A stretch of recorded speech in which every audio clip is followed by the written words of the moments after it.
Welcome to This Explainer. Today, we're unlocking an absolute goldmine of public information. If you've ever tried researching a property in Yavapai County, Arizona, you already know it can feel, well, kind of daunting. Gathering accurate data without spending a fortune, it's tough.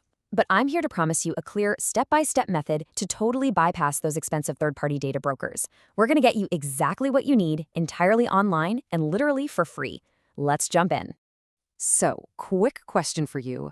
Are you totally tired of hitting paywalls for property data? You know the drill. You type an address into a search engine, you click a really promising link, and boom, a pop-up demands $40 just to show you the owner's name or the deed history. Super frustrating, right?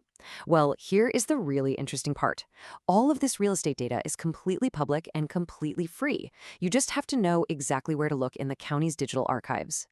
Okay, to make sense of Yavapai County property records, we have to look at it like a giant three-piece puzzle. See, the county doesn't have just one magical database that holds the whole shebang.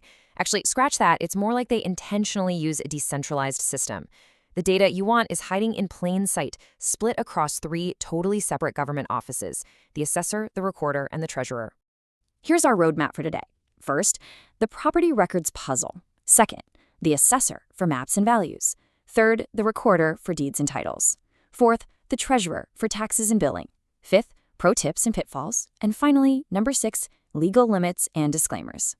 All right, let's start with Section 1, the property records puzzle, understanding the decentralized system. Understanding this decentralized setup is absolutely crucial. If you only look at one county portal, you're getting an incomplete picture.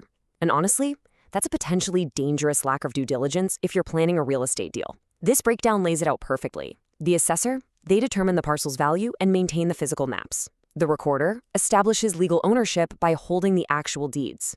And the treasurer, well, they just collect the money. So if you only check the assessor's map, you might completely miss a massive tax lien sitting over at the treasurer's office, or legal easement filed with the recorder. You need all three pieces of the puzzle for the full picture. Moving right along to Section 2, assessor maps and values locating the physical parcel. We're starting our workflow by actually finding the physical parcel, 186,000. That is the number of individual property parcels spread out across Yavapai County's massive 8,123 square miles of terrain. That is a lot of ground to cover. From the high pines all the way down to the desert floors, tracking down just one specific property in a database that large means we've got to be efficient. So, here's exactly how we do it. Step 1, you're going to visit gs.yavapaiaz.gov/v4/search.aspx. This is the assessor's tabular parcel search tool. Step 2, use those focused search options. You don't have to guess here. You can search by the exact parcel number, which for this county is formatted as book, map, and parcel digits. Or just search by address, owner name, or subdivision. Once you hit enter, step 3 is viewing the comprehensive property profile. This shows you the building type, year built, and you can even generate a shareable link to save what you find. Let's put this into perspective with a real-life scenario. Imagine you're looking to buy a piece of land. By jumping from that tabular search right into the assessor's GIS interactive map, you can actually toggle different layers on and off. You can literally turn on a layer just to see if the house sits in a designated floodplain. You can even overlay color-coded polygons showing parcels that sold in the last 5 years. It's a real game changer for visual due diligence. All right, Section 3, recorder deeds and titles, verifying legal ownership. Now that we know exactly where the property is and what the county thinks it's worth, it's time for Step 2. Now remember, assessor maps do not prove legal ownership. To find out who actually holds the title, we have to take our findings over to the recorder's Eagle web portal. When you get to the recorder's search site, you're going to see this exact mandatory disclaimer screen for document search. It looks a little intimidating, I know, but don't sweat it. Just read the terms, do the quick security task, the standard I'm not a robot thing, and hit that I accept button. Boom, free access to search indexes dating all the way back to 1864. How cool is that? You'll also run into a secondary, very similar disclaimer screen if you want to search specifically for maps and plots, like land surveys or subdivision layouts. Same deal here, just review the conditions and click I accept. Getting used to these screens now will save you a ton of confusion your first time poking around the system. Now, here's a massive tip for when you're actually inside EagleWeb. You can't just type in the parcel number and magically see the deed. No way. Why? Because of something called grantor/grantee indexing.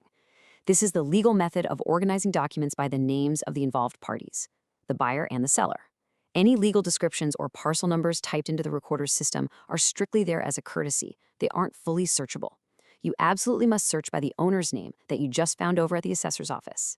Next up, Section 4, Treasurer, Taxes and Billing, ensuring no unpaid liens. Okay, we've got the map, we've got the deed. Let's tackle the final piece of the puzzle, making sure there are no nasty financial surprises waiting for you. This is the treasurer's domain. Step 1, head over to taxinquiry.yavapaiiz.gov. Step 2, take that parcel number from your assessor search and plug it right in. Step 3, verify the current balance.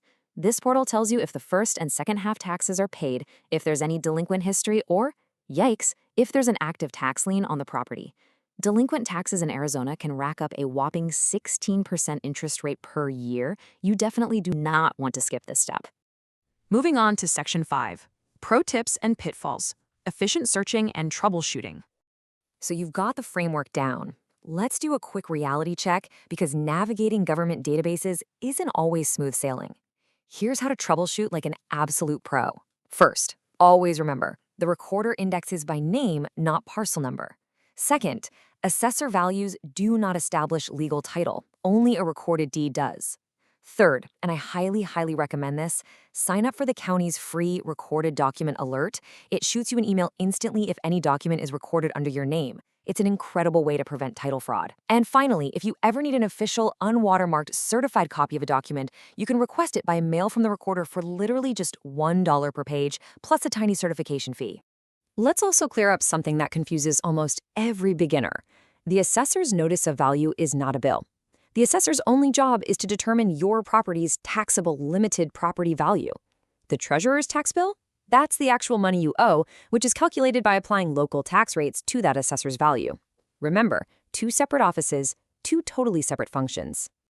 Now, if you ever hit a brick wall, maybe you're looking for a super old archived document and the online search just isn't pulling it up, don't panic. You can always go old school and visit the physical county offices. Both the assessor and recorder have main offices in Prescott and really convenient annex locations down in Cottonwood. You can walk right in, use their public computer terminals, or just ask the staff for help. And of course, for the really complex stuff, always consult a real estate title professional. Finally, Section 6, Legal Limits and Disclaimers, Ethical Considerations. We've put together an awesome workflow today, but we've got to wrap up by talking about the critical legal boundaries of using free public data. The county is actually really strict about this. To quote their legal text directly, in no event should this website be used for purposes of attempting to research or establish a chain of title. So, what does that actually mean for us?